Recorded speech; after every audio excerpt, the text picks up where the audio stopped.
Magandang umaga mga igan, tiniyak ni Justice Secretary Leila de Lima na matutunton sa lalong madaling panahon si Janet Lim Napoles ang itinuturong utak sa 10 billion peso pork barrel scam. May arrest warrant na kasi laban kay Napoles at sa kanyang kapatid na si Reynald Lim. Pero para ito sa kasong serious illegal detention sa whistleblower na si Ben-Hur Luy. At mula sa NBI sa Maynila, may live report si Mav Gonzalez. Mav? Ivan Rhea, mismong si Janet Lim Napoles nga ang nagkumpirma sa GMA News na alam na niyang may warrant of arrest laban sa kanya para sa kasong serious illegal detention.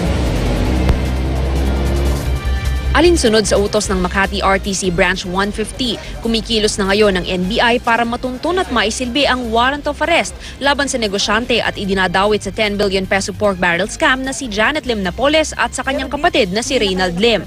Sa panayam kay Justice Secretary Leila de Lima ng State of the Nation with Jessica Soho, sinabi niyang tiyak na matutunton ng NBI si Napoles. I think alam nila. No, I would not know really. No, basta ang may instruction na po sa kanila na kailangan i-implement na kaagad nila yung arrest warrant. Pero ang gagawing pag-aresto, hindi para sa paggamit umano niya ng mga peking NGO para makakubra raw ng pork barrel ng ilang mambabatas at pondo ng ilang ahensya, kundi para sa pagdetine umano kay Ben-Hur Luy. Kung matatandaan, mismong NBI ang nag-rescue kay Luy na sinundan ng pagkanta niya sa umano'y operasyon ng mga NGO raw ni Napoles. Walang inirekomendang bail ang korte para sa magkapatid na Janet Lim Napoles at Reynald Lim. Bagaman kaugnay sa umano'y pagdukot kay Ben-Hur Luy ang arrest warrant, naniniwala si De Lima na may kinalaman ito sa isinawalat ni Luy na 10 billion peso pork barrel scam. So I authorized the NBI to rescue Ben-Hur Luy. So nung na-rescue na po siya, he started detailing to us, narrating to us, telling mga alam niya tungkol dyan sa mga scams na yan.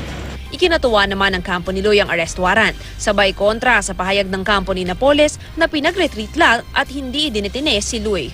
Kahit po sabihin natin halimbawa lang na meron ngang tinangay na pera si Ben-Hur Luy o meron siyang ginawang kasalanan sa kanila, hindi ho pwedeng sila ang magkulong kay Ben-Hur Luy.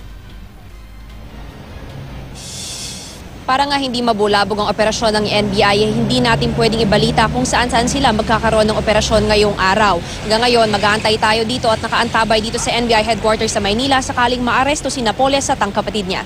Ivan Rhea. Maraming salamat, Mav Gonzalez.